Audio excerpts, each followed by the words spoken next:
Si vous n'avez jamais vu de zélotes dans l'évangile, parce que le véritable zélote, ce n'est pas notre frère Serge.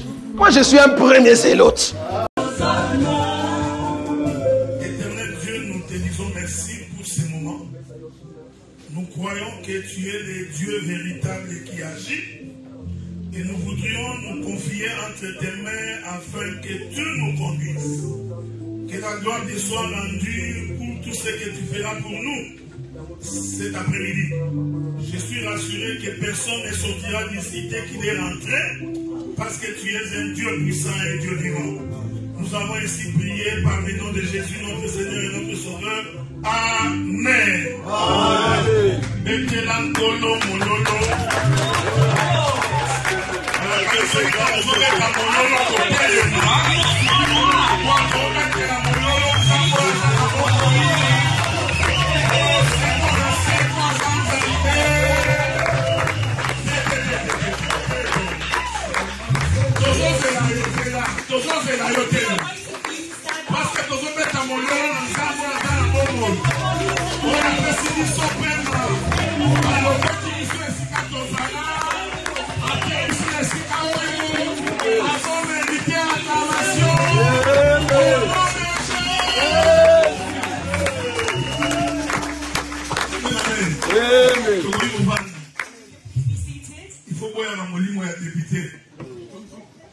You must reject the spirit of deputy. Because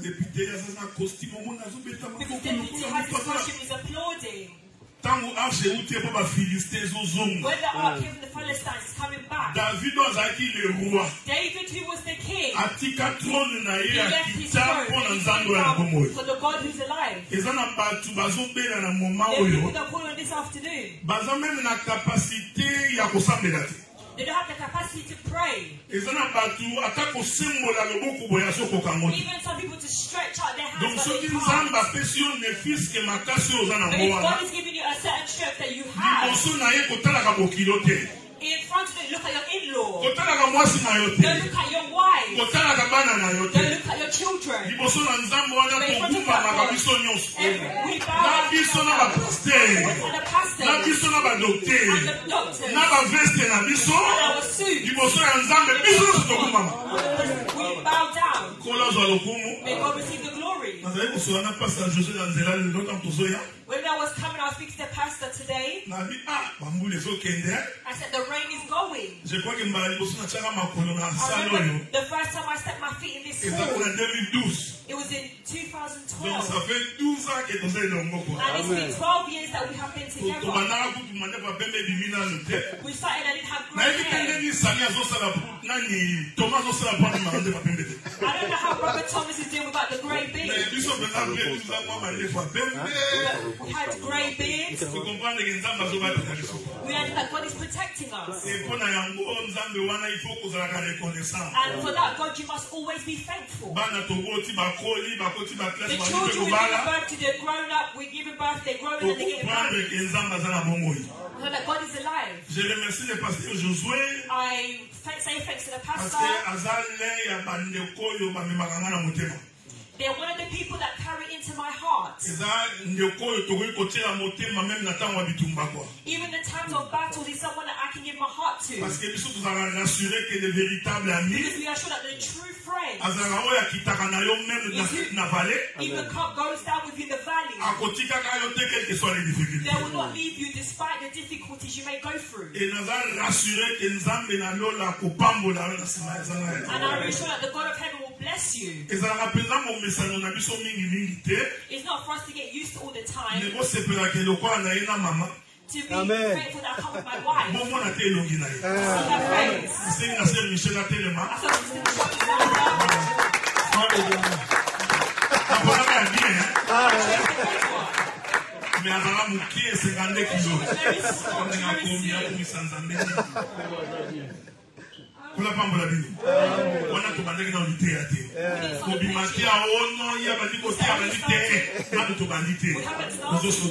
We're only speaking for now. May God bless you. I was coming Europe and I said I cannot go back until I make a tour in London. It is a joy to come in the house that you're used to going to. Because at that place I'm going to, there will be a blessing.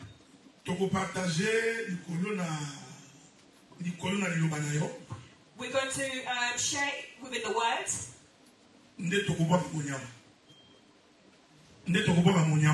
jetterons les filets. Over your word. Strike the nets. Your English is more better than me, okay? Donc, tokosola likolo ya lilobanayo. We're going to speak on top of the words. And we will strike a net. And I'm very sure that God will give an answer within the question that you are going through. And God will place a solution in the problem that you are going through. Because after speaking, we're going to pray. Do not forget that we are striking a net. Because it's God who has said. It's not about you. It's about what God has said. We're going to chapter of John. Book of John, chapter 21. I'm going to read from the first verse. And then we're going to end with you from the fourth verse.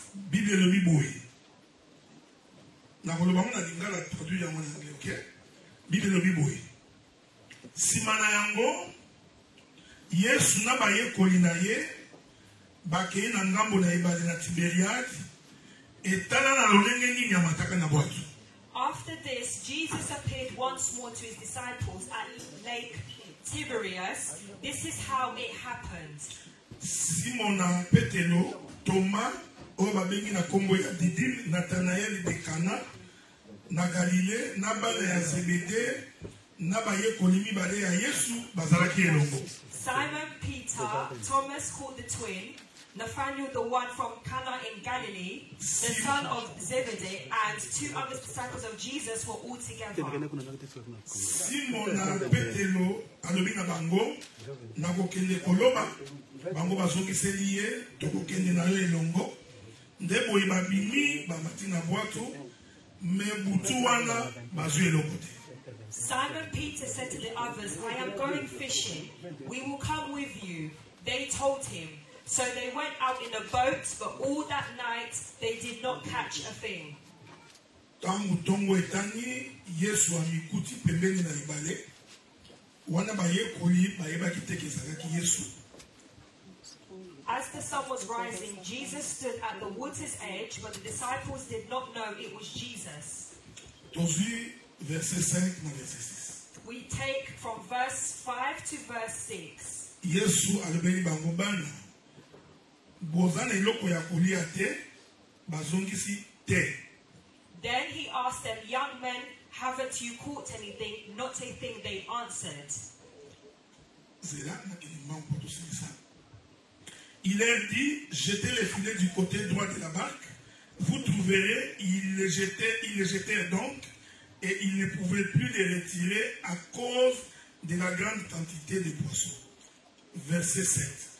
Alors les disciples que Jésus aimait dit à Pierre, c'est le Seigneur. Simon Pierre, dès qu'il eut entendu que c'était le Seigneur, mit son vêtement, sa ceinture, car il était nu, et se jeta dans la mer. Que Dieu vous bénisse. Amen.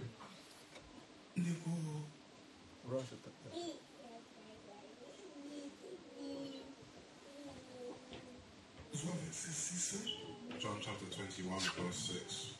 And 7. And he said to them, cast the net on the right side of the boat, and you will find some. So they cast, and now they were not able to draw it in because of the multitude of fish. Verse 7. Therefore that disciple whom Jesus loved said to Peter, it is the Lord. Now when Simon Peter heard that it was the Lord, he put on his outer garment, for he had removed it, and plunged it into the sea.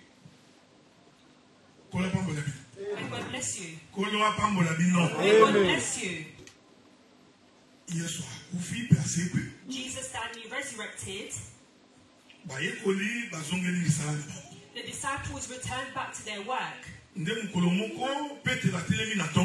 There was a day that Peter stood out in the morning. He said to his beloved, he's going back to get some fish. They said, we'll come with you together.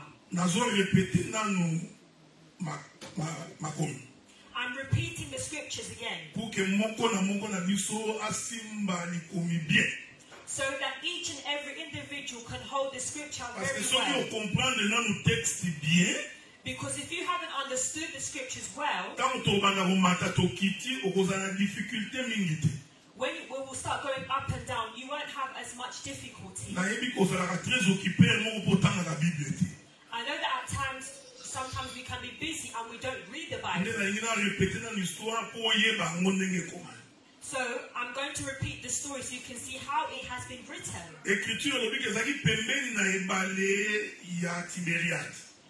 The Bible said it was near the lake Tiberias. So that's where they went to go and catch some fish.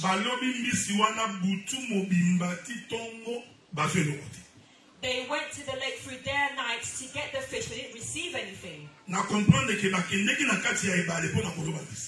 I understood they went to the lake to catch some fish.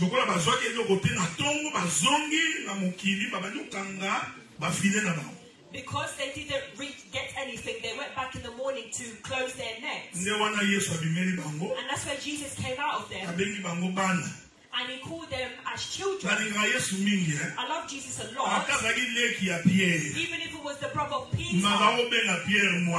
But he was still calling Peter a child. So I said that Jesus is the father of Peter. Are you holding me? Children, you didn't receive anything. So we spent the whole night, we didn't catch anything. He said, may you take the net and throw it in the hand of the male. And they returned back. We was here for the whole night. Even those fish we but because you said let's throw, it's only about God saying throw the net. I want to tell someone your thing is not the way that you are taking it. It is only believing that what God has said, I will do it. Peter said, because you said, my beloved brothers and sisters, in whatever situation you may be going you must always ask yourself, what did God say? He said, because you said, and we will throw the net. Because God, the creator of all things, he created all the fishes. He called them in every place that they were. They did so many tools to get inside the net. Oh, you will, because I'm going to give you the faith to believe. Even the place that they threw the net, that's why they didn't catch anything. So when Jesus said, throw it there, the God who creates the time and the circumstances, in the same word, the net was going. Fish got and they came back and they said, wow. When he said to Peter, this is Jesus. I was naked. You must be very careful. When we're speaking about naked, we don't say it's the physical nakedness. You must reassure yourself in Israel. If they have an underwear and vest, all the thighs were out. In Israel, you are called as naked. Leviticus says, if they see your thighs, for God you are naked. told them like this. You would do the servant a long underwear until below their thighs. Because when they are sacrificing, so the family cannot see the nakedness. It is the thighs. That's why one day, that's why Abraham said people to go and get Isaac, and he told his servant, take your hand, put it in my thigh. We want to say Abraham remained naked. We want to show that the nakedness is being in the fire. To tell my servant, put your hand here. He lifted up a garment. The servant could go into the nakedness of the Father. The nakedness we are talking about is to go into the hiddenness of God. To go and discover what is hidden. Are you holding? Do because every nakedness is having the same thing. And what the book of Revelation says, the person I'm speaking about, they had the eyes if it was the fire.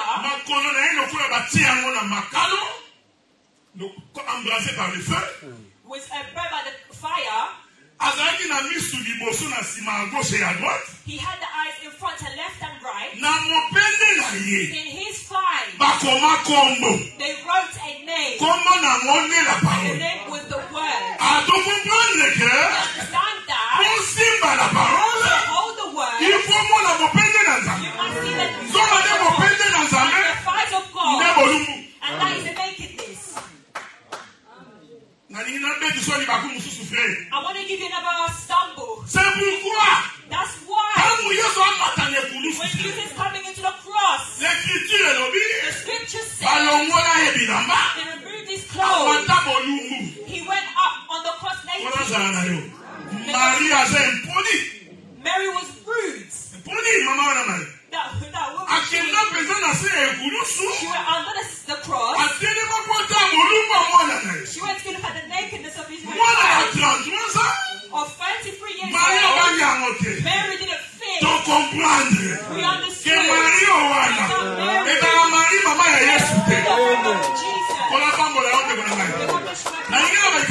I want to tell you something.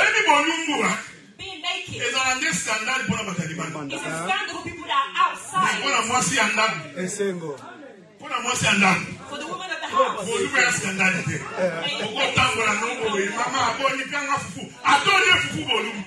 You can even the woman will not be scandalized. If they see that was in the cross. She was a whole woman. The nakedness of her husband. Look now. They started fishing because the Bible, they only explain it in the Bible. It does not ask for a dictionary. If in a dictionary you can, because and we haven't permitted you from stopping. The interpretation the dictionary will not give it to you. The scripture says they went inside the lake Tiberias and they started fishing. But to understand this verse, we must go back to the lake from the beginning. He did the heaven and the earth. In the day too, they call it water of heaven and water of the ground. We're together. The water of the ground, which represents the wells. If you do not believe, I'm calling Jesus to make you believe it. He saw Peter, and he saw Peter come. I will make you become a fisher. Donc ça va se Pierre. God is telling Peter. Pierre. Peter. Where you are fishing. It is the world. These fish that you are fishing. It is people. I'm going to help you. Because what they was doing before. And I like that. Peter. That he was once a fisherman. We want to say this. Being a fisherman of Peter the first. In the kingdom of Moses. Fisherman of Peter the second. It is of the law. When they went to do fish for the first time, they spent there and they saw they even the small fish they didn't catch it. God defined that fishes are people. The fishing first of Peter. It is the whole preaching of Moses. It didn't change anybody's heart. I want to say something. The preacher of Moses doesn't change somebody's heart. That's why us, you cannot push people to things of God. If God has not helped you, even if we call it, you will never change. That's why when you are leading, we have a heart where we are seeing. And we know that you have a different. We know the heart where you do. We're not stupid. We know that. It's not us. It is God. That's hence why. Even if you have, you need to come to church. Do not go there. You have so many things.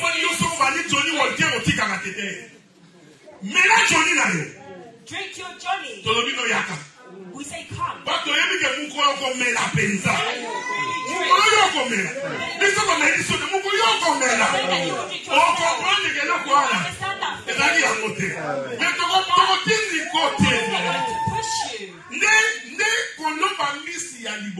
I'm fishing the front. The whole night. No fish even entered the net. Until you to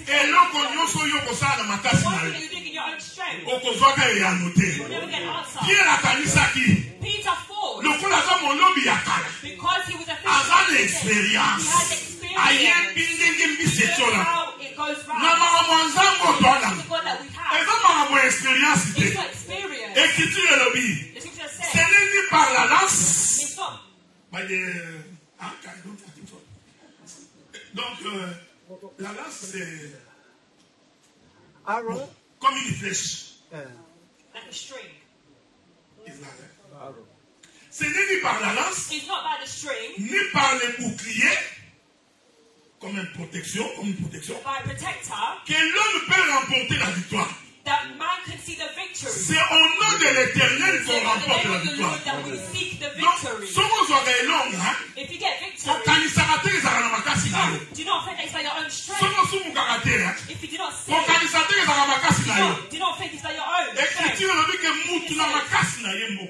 Everyone in their own strength, they cannot overwhelm themselves. That's why malgré expérience, you see all these people 40 ans dans le ministère. 40 years. We do not accept anniversary of the we've been for a long time. We love him a lot. 25 years in ministry. We're going to do a party for the La Bible dit, mieux vaut la fin d'une chose que son commencement. Est-ce qu'on comprend l'amour? Un peu la ligne là, ma frère.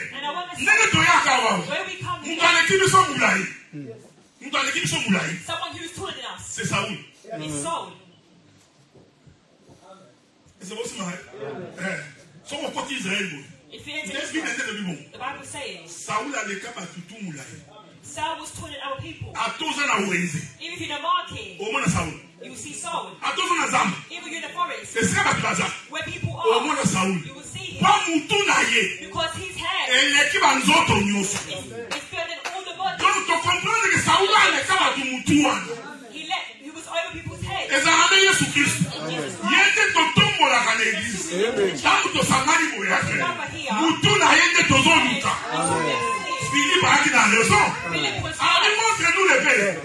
Show me the feet. And that will end. We have not come here. We went to Dubai. They bought clothes. We don't need it. You see my wife?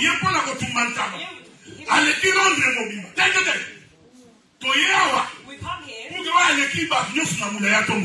for the person who's going to be praised because of his experience to do a fishing. He will catch a fish. Beloved brothers, we don't pray to God. God is the same way every day. God is the way of multi-system. It's not because that way first is not going well. The way will not go well as well. Therefore, they were going to catch a fish for the whole night. They looked and they didn't see anything. But in the morning, they came next to the lake. May God help you. Because I've told you that the well is water. To fishing the first, Peter preached and preached. No fish changed his heart. When his trek was finished, we're praying to this God. Those who search for God when they that God, I cannot do anything. God, we said, people that say God in my life, I can't do anything anymore. As the Christian those who have belonging and they are weak. There are some people they have belongings but they're not weak. When I was reading in Bible, there was a woman who was going with her turn. If you go into a car, she always has something on her head. Put it down because they're doing us. Some people are like that. But they're beyond it's the illness of our family. To us, it's like after today, to finish the illness of your family.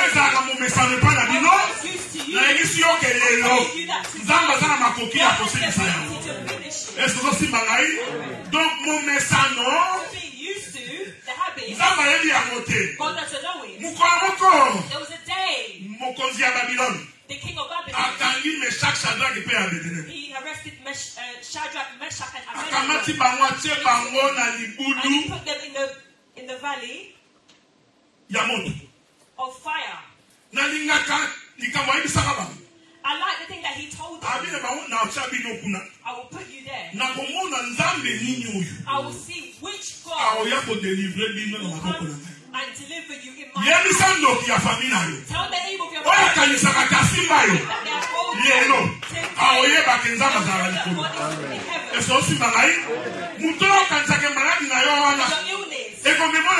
it will make you to death. There's nothing new in the Bible. Because David said, God, my enemy, the illness that I have, it will take me to the light to they will leave me alive. I want to tell someone to say, in your eyes, when they look at the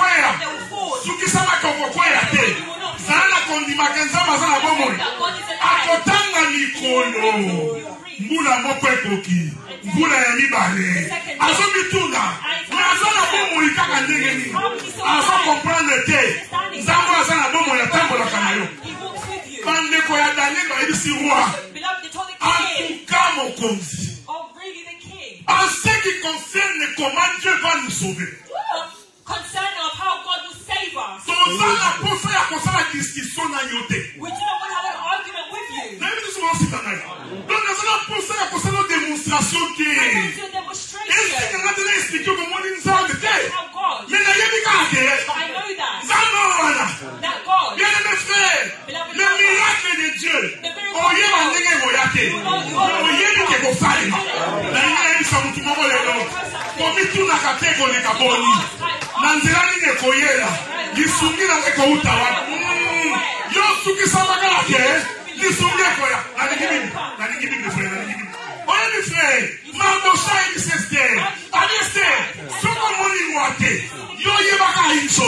Le salut d'Israël viendra d'ailleurs.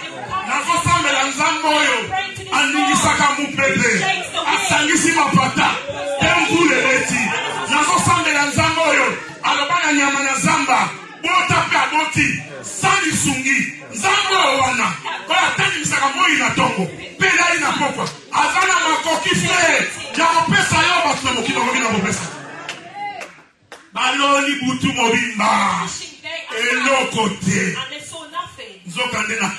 But only in the morning. Scripture says there's something when it comes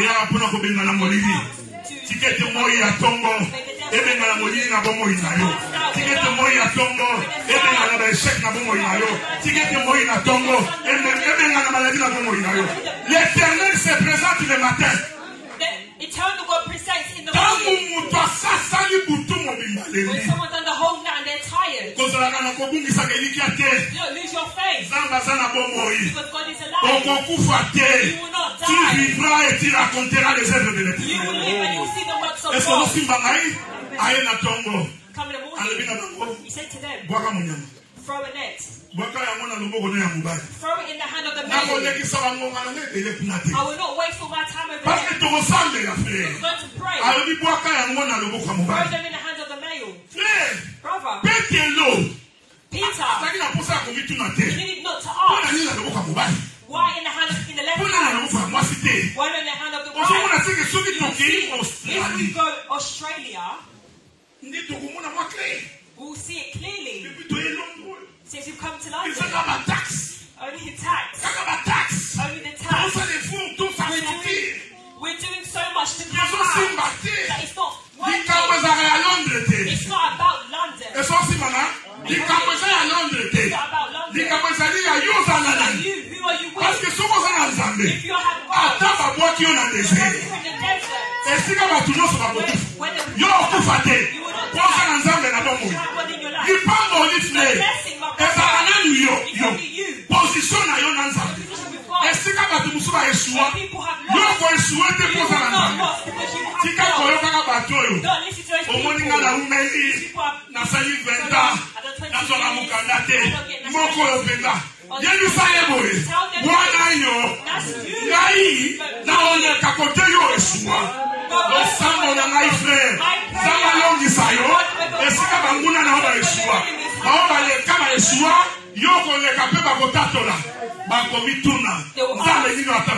Which God they walk with?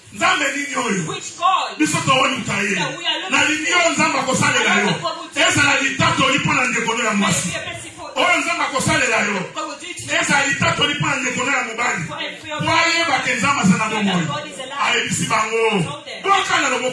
throw in the left hand. I love the Bible. Because Bible responds to when John was looking up, that God was sitting in his throne in his left hand. So Jesus came down and is interceding.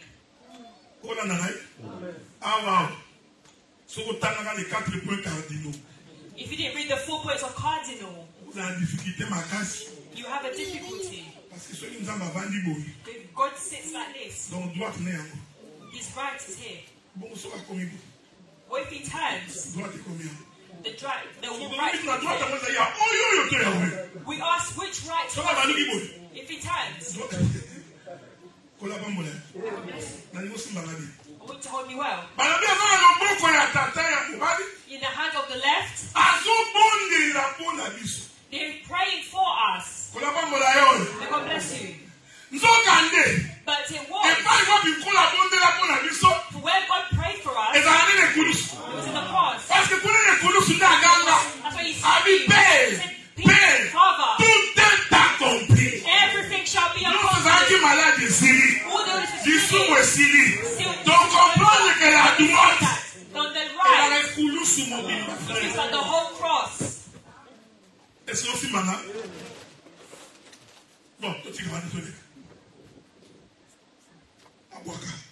He threw. When he threw, my beloved brothers and sisters, the God who created fishes, he did a call. I really want you to hold it. In the book of Peter, it's calling a net the word. That's what Peter said. He called a net the word. So to understand that to throw a net, it is a whole preaching. And that preaching, it concerns fishes. Be careful. It's not concerning all fishes. Because not all fishes enter the net. Only the fishes that God knew when they were throwing the net, the water. And that's a preaching. God who heard. They threw a net. They preached when they if you have not preached, you cannot change your heart. Change your heart. Don't come to church to dance. Don't come to church for the music.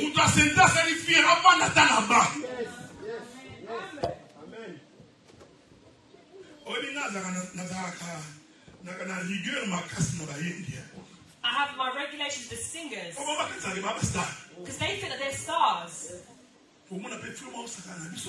You see someone playing with us.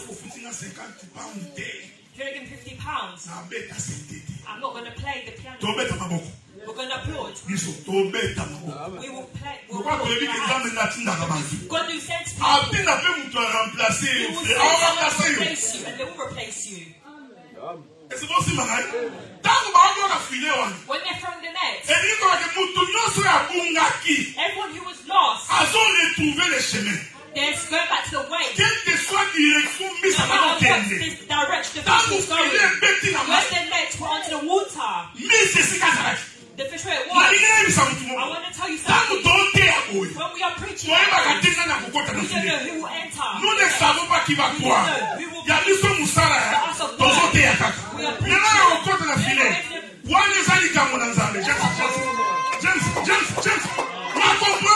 understand now. When Noah was making a boat, it was a hole that is throwing the water. It was also it went onto the water. It's a hole that was when they threw it, the scripture said the animals were entering. Moses didn't know who was going to enter. No one didn't know who was going to enter. You and preach. You only pray. Who changed their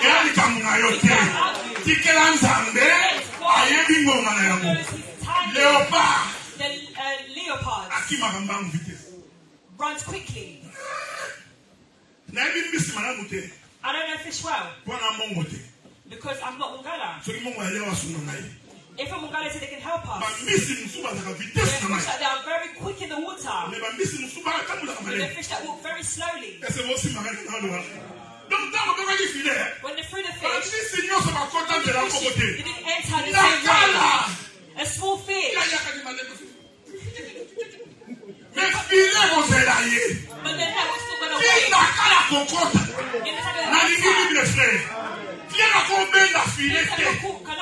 Jusqu'à ce que le dernier poisson To enter the net. qui non mon bonani a souka nini na nite. when they will enter, and they will pull it outside. I pray you are blocked in the world. You are blocked in the world. You're taking the word of God.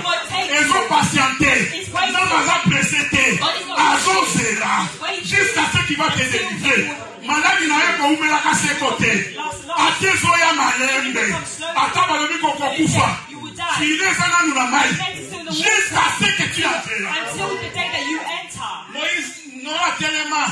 Noah stood up. He was waiting. When he saw the goats coming, he said, you as well. You didn't know that the lab will enter. You see the way they're entering. People say the bird of you. They go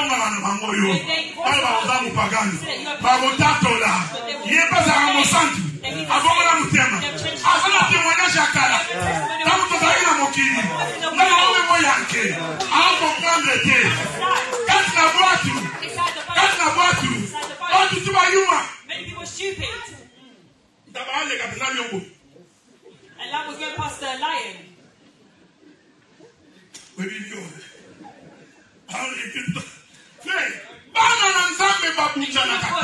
He cannot fight. He cannot hate.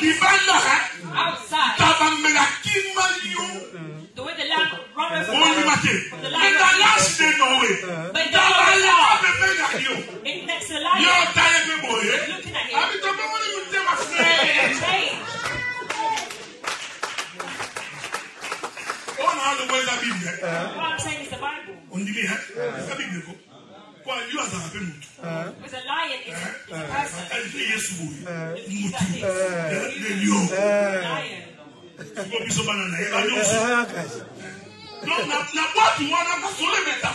There was a conversation that was made. Noah was waiting. God bless you. Do not rush, my beloved. God does everything with his own timing. It's about how long it takes. Do not compare with somebody else's. The lion entered early. The chameleon entered after. He changed his colors. Imagine a chameleon. They put their leg out. They're in Toronto. He got the attitude of Toronto. Because the chameleon take a color. Noah was waiting for a second. They're in France. And the spirit of French has entered. There are people that like that. You change colors.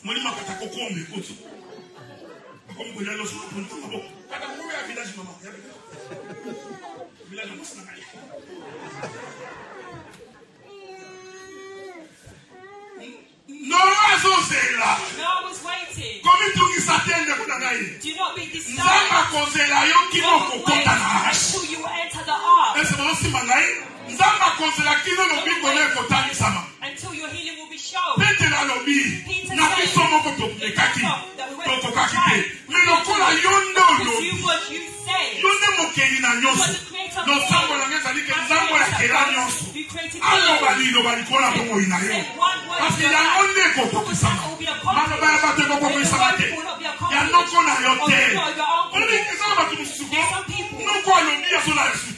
Oh, the uncle spoke and he's not sleeping anymore. Let's part of it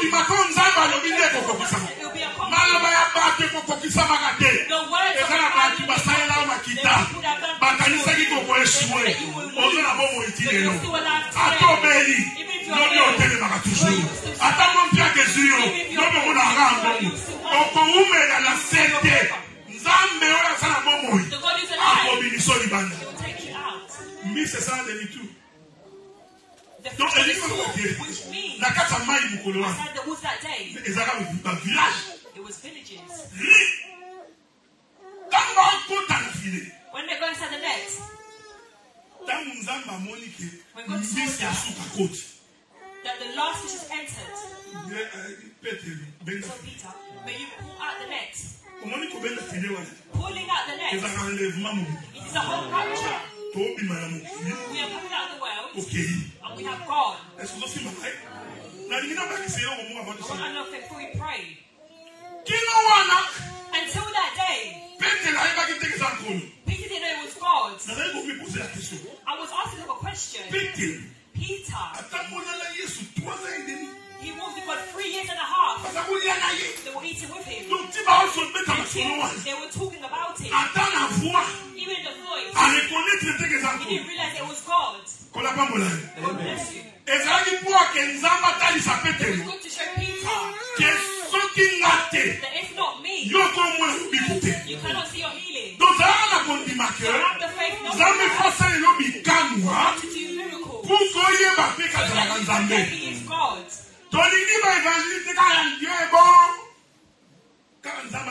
Oh, God is good. We're going to go to heaven. We will go to heaven. To proclaim that God is good.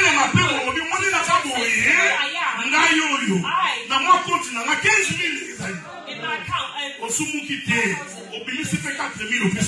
he said 4,000 have given it to us. I was telling these beloveds, I will tell you something. Ask people that have learned to serve God. I am not talking about, I'm talking about my story. We don't lack anything. No, I don't lack anything. Even if I have something, I'll give. I don't lack anything.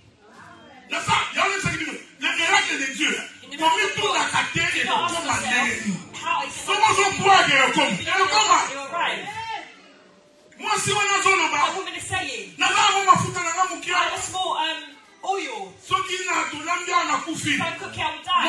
When the servant says, go outside.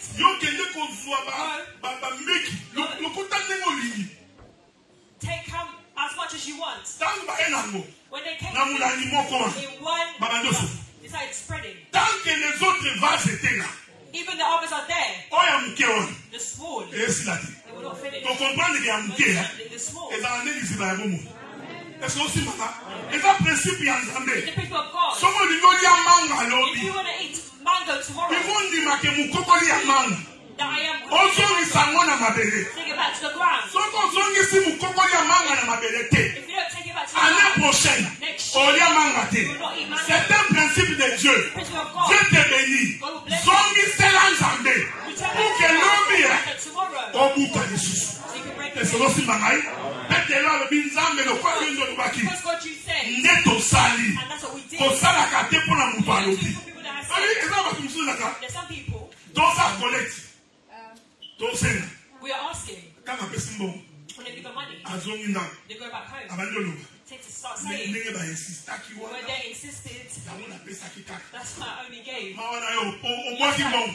You threw money. If you're not convinced, do not give. We cannot come here. He will give 100. We can ask for 100. We didn't say. If we say 500, 500. 500. 800. 900. Because you just were. People know that you if I didn't come out here, I'm going to be embarrassed. See the way it's killed you. You're giving people to see.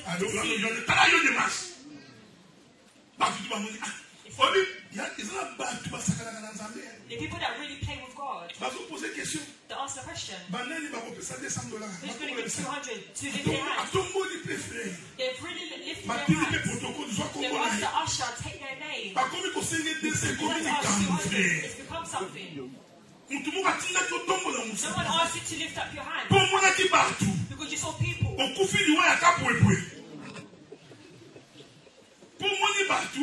you saw people. You left your people in front of God. And you don't want to. But read your Bible. The Bible says, whoever said a promise to God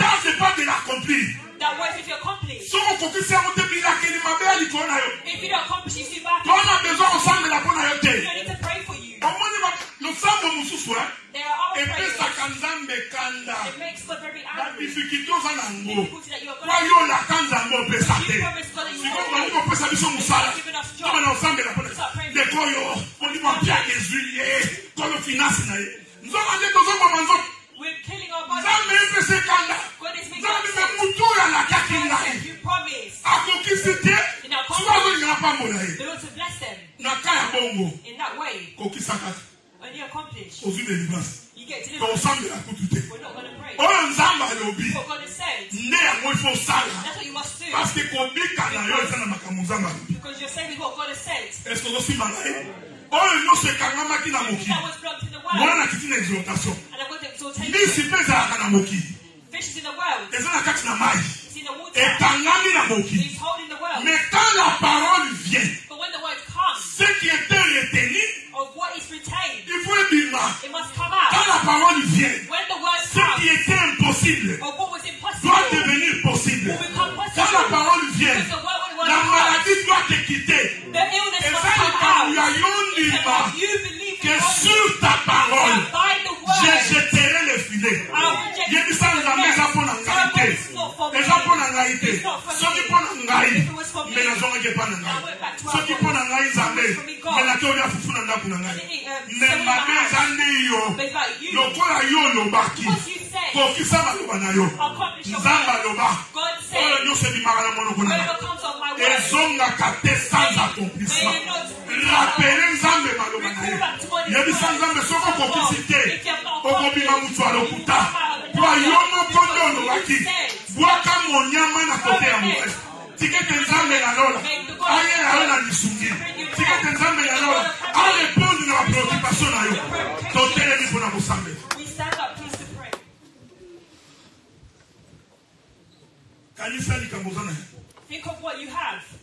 Tozana minute belete. We don't have a lot of time. Tokosambela nani. We're going to pray first. Biso nyonso elongo. All of us together. Sima na kobenga 3 ou 4 catégories ya batu. I'm going to call 3 or 4 categories. Na osambela pe pona Dieu. I'm going to pray for them as well. Mon côté hako kanina.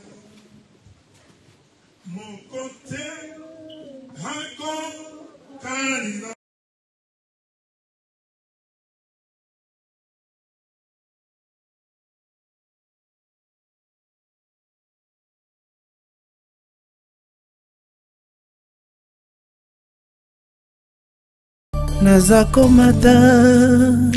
Nazakomata ngai, nazakomata ngai, nga nazakomata.